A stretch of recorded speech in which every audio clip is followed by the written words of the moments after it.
Anak, kumain ka na nga dito. Oo, wait lang na naglalaro pa ako. O, basta huwag mo na akong pabalik-balikin pa dito, ha? Para man yung likod ko. At medyo mabigat yung pakiramdam ko. Kaya huwag mo na akong pabalik-balikin dito, ha?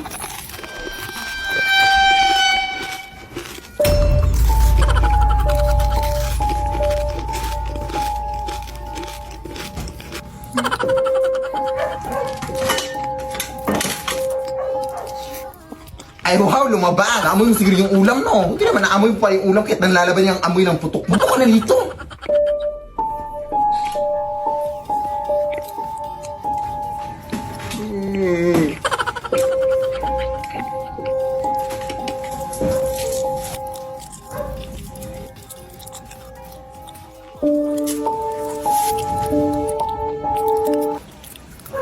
Ano bang tinitingin-tingin mo sa taas? Ewan ko sa'yo, eh.